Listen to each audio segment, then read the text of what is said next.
कि क्यों बाइबल को पढ़ना जरूरी है। और बहुत से कारण हमने देखे कि जब हम बाइबल पढ़ते हैं तो उससे हमें क्या फायदा होता है, क्या प्रभाव बाइबल पढ़ने से हमारे जीवन में पड़ता है। और आज हम देखेंगे कि जब आप बाइबल को पढ़ेंगे, जब आप उस पर ध्यान करेंगे, जब आप उस पर मनन करेंगे, तो परमेश्वर का वचन, परमेश्वर पवित्र आत्मा आपको पाप में गिरने से बचाएगा। जब आप परमेश्वर के वचनों को पढ़ते हैं तो ये वचन जब आपके हृदय में बसे होते हैं तो आप किसी भी पाप को नहीं कर पाते। पाप करने से पहले ही परमेश्वर का वचन आपको आगाह कर देता है कि नहीं, ये गलत है। उसी समय पवित्र आत्मा आपके मन में उस वचन को मानो उछाल देता है कि ये गलत काम है, परमेश्वर की व्यवस्था के विरोध में है, परमेश्वर के नियमों के विरोध में है, इसे मत करना। और फिर हम वहां पर अलर्ट हो जाते हैं और उस गुनाह को फिर हम नहीं करते हैं। इसीलिए भजनकार दाऊद कुछ इस प्रकार से कहते हैं, भजन संहिता 119 और उसके 11 पद, मैंने तेरे वचन को अपने हृदय में रख छोड़ा है कि तेरे विरुद्ध पाप न करूं। आमीन। दोस्तों, यहाँ पर भजनकार कहते हैं कि मैंने तेरे वचन को अपने हृदय में रख छोड़ा है, मैंने तेरे वचन को अपने हृदय में बसा रखा है।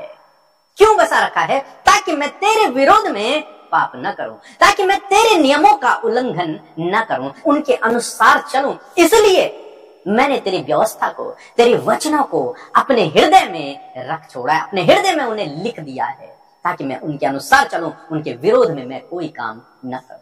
हम यूसुफ के जीवन में देखते हैं, जब यूसुफ पोतीफर के घर में था तो उसकी पत्नी ने यूसुफ के साथ में कुछ गलत करने का विचार किया। जब यूसुफ से उसने इस बात को कहा तो यूसुफ ने स्पष्ट रूप से मना कर दिया कि यूसुफ ने कहा कि नहीं, ऐसी दुष्टता करके मैं परमेश्वर का अपराधी नहीं बनूंगा, मैं ये गलत काम नहीं करूंगा, और ऐसा गलत काम करके मैं परमेश्वर की दृष्टि में अपराधी नहीं बनूंगा। और वो वहां से भाग गया, वहां से भाग निकला। क्या होता अगर यूसुफ को परमेश्वर का वचन ही ना पता होता, परमेश्वर के नियम कानून ही नहीं पता होते, तो वो आसानी से उस गुनाह को कर देता और परमेश्वर की दृष्टि में और अपने स्वामी की दृष्टि में गुनहगार ठहरता। लेकिन उसने ऐसा नहीं किया। क्यों? क्योंकि यूसुफ परमेश्वर के वचनों को जानने वाला व्यक्ति है, क्योंकि यूसुफ परमेश्वर के पीछे चलने वाला व्यक्ति है, क्योंकि यूसुफ परमेश्वर के नियमों के हिसाब से चलने वाला व्यक्ति है, उसके वचनों के अनुसार चलने वाला व्यक्ति है। इसलिए उसने वहां पर कहा कि मैं ऐसा करके, इस गुनाह को करके मैं अपराधी नहीं बनूंगा। उसी समय मैं सोचता हूं, जब उसके पास ये पाप करने का ऑफर आया तो उसी समय उसके मन में, उसके हृदय में ये विचार उत्पन्न हुआ कि नहीं, मैं ऐसा नहीं करूंगा। क्यों नहीं करूंगा? क्योंकि ये परमेश्वर के विरोध में है। इसका मतलब परमेश्वर का वचन हमें पाप करने से बचाता है। यदि आपने परमेश्वर के वचन को पढ़ा है, यदि आपने परमेश्वर के वचन को अपने हृदय में बसाया है, तो 99% संभावनाएं हैं कि आप पाप में नहीं गिरेंगे। आप पाप में नहीं गिरेंगे यदि आपने परमेश्वर के वचन को पढ़ा है, अपने हृदय में उसे बसाया है। परमेश्वर का आत्मा उसी समय आपके अंदर क्लिक होगा और वो कहेगा कि नहीं, ये गलत है, इसे नहीं करना। अब ये आप पर निर्भर होता है कि आप उसकी बात को माने या न माने। हम लोग देखते हैं हवा के जीवन में परमेश्वर ने आदम और हवा को आज्ञा दी थी, इस वाटिका के सभी वृक्षों का फल तुम खा सकते हो, लेकिन एक वृक्ष का फल तुम मत खाना, यदि तुमने खा लिया तो तुम मर जाओगे। दुष्ट आया उसकी परीक्षा करने के लिए और उसकी परीक्षा करने लगा और उसने उससे पूछा, क्या परमेश्वर ने सच में ये कहा है कि तुम इस वाटिका के किसी भी वृक्ष के फल को मत खाना?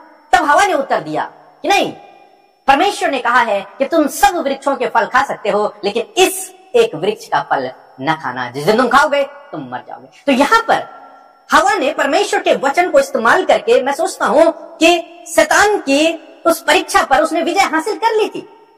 लेकिन जब दोबारा शैतान ने उसे फिर से टेस्ट किया, फिर से प्रलोभन दिया, फिर से उसे लालच दिया कि तुम निश्चय न मरोगे, उसे एक आश्वासन दिया शैतान ने हवा को कि तुम निश्चय न मरोगे, बल्कि इसे खाकर तुम बुद्धिमान हो जाओगे, तुम परमेश्वर के तुल्य हो जाओगे। और तब वो लालच में आकर इस बार उसने परमेश्वर का वचन नहीं कहा, इस बार वो उस परमेश्वर के वचन को भूल गई और उसने शैतान की बात को मान लिया और वो पाप में गिर गई। यहां पर हम देखते हैं कि जब उसने परमेश्वर के वचन को प्रोक्लेम किया, एक तरीके से जब उसने कहा, तो उस समय मैं सोचता हूं कि उसने शैतान को एक तरीके से हरा भी दिया होगा। लेकिन दूसरी बार जब शैतान ने उसे प्रलोभन दिया तो वो हरा नहीं पाई।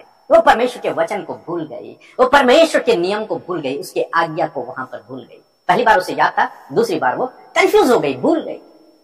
इसीलिए आपको और मुझे डेली परमेश्वर के वचन को अध्ययन करना है, उसे पढ़ना है। क्यों? ताकि हम पाप से बचे रहें, ताकि जब वो दुष्ट आपकी परीक्षा करने के लिए आपके पास आए, तब उस समय आप परमेश्वर के वचन से उसका सामना कर सको।